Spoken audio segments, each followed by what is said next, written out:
Is already economically ಆರ್ಥಿಕವಾಗಿ. Micro finance ಕಂಪನಿಗಳಿಗೆ ಖಡಕ್ ಎಚ್ಚರಿಕೆ ನೀಡಿದ ತಹಸೀಲ್ದಾರ್ ಮಂಜುನಾಥ್, ಸರ್ಕಲ್ ಇನ್ಸ್ಪೆಕ್ಟರ್ ಅನಿಲ್. ನಿರಂತರ ಟೈಮ್ 9 ನ್ಯೂಸ್ ವಾಹಿನಿ. ಮೈಕ್ರೋ ಫೈನಾನ್ಸ್ ಕಿರುಕುಳದ ವರದಿ ಬೆನ್ನಲ್ಲೇ ಕೊರಟಗೆರೆಯ ಸುಮಾರು 20ಕ್ಕೂ ಹೆಚ್ಚು ಖಾಸಗಿ ಫೈನಾನ್ಸ್ ಕಂಪನಿಗಳನ್ನು ಕೊರಟಗೆರೆ ತಾಲೂಕು ತಹಸೀಲ್ದಾರ್ ಸಭಾಂಗಣದಲ್ಲಿ ಆಯೋಜಿಸಲಾಗಿದ್ದ ತಹಸೀಲ್ದಾರ್ ಮಂಜುನಾಥ್ ಕರೆದಿದ್ದ ತುರ್ತು ಸಭೆಯಲ್ಲಿ ಭಾಗವಹಿಸಿದರು.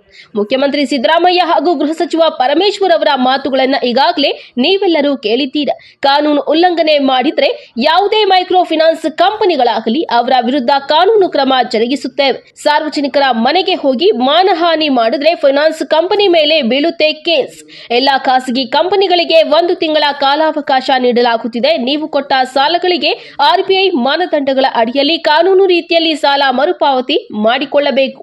ಯಾವುದೇ ಸಾರ್ವಜನಿಕರು ಲೋನ್ ಕಟ್ಟಲು ಆಗದೆ ಇದ್ದಾಗ ಅವರ ಮನೆಯ ಪರಿಸ್ಥಿತಿಯನ್ನು ಆಲಿಸಿ ಲೋನ್ ಕಟ್ಟಲು ಅವರಿಗೆ ಕಾಲಾವಕಾಶ ಕಲ್ಪಿಸಿಕೊಡಬೇಕು. ಲೋನ್ ಮರುಪಾವತಿ ಮಾಡಲು ಶಕ್ತಿ ಇಲ್ಲದವರಿಗೆ ಲೋನ್ ಕೊಟ್ಟು ಹಿಂಸಿಸುವುದು ಸರಿಯಲ್ಲ ಎಂದು ತಹಸೀಲ್ದಾರ್ ಮಂಜುನಾಥ್ ಮೈಕ್ರೋ ಫೈನಾನ್ಸ್ ಕಂಪನಿಗಳ ಸಿಬ್ಬಂದಿಗಳಿಗೆ ಖಡಕ್ ಎಚ್ಚರಿಕೆ ನೀಡಿದ್ದಾರೆ.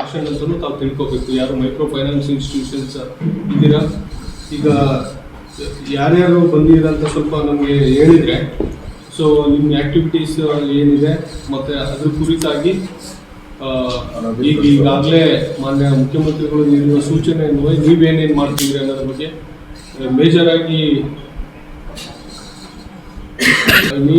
ಎಷ್ಟು ಜನ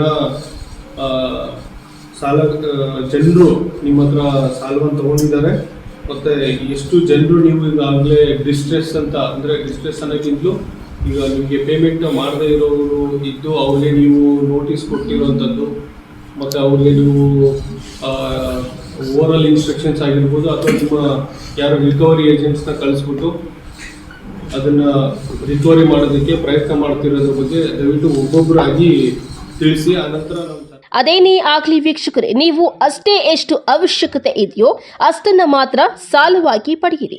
ಸುಖ ಸುಮ್ಮನೆ ಸಾಲ ಕೊಡ್ತಾರೆ ಎಂದು ತೆಗೆದುಕೊಂಡು ತೀರಿಸಲಾಗದೆ ಆತ್ಮಹತ್ಯೆ ಮಾಡಿಕೊಳ್ಳದಿರಿ. ಇದು ಟೈಮ್ 9 ನ್ಯೂಸ್ ಟಿವಿಯ ಕಳಕಳಿಯಾಗಿದೆ.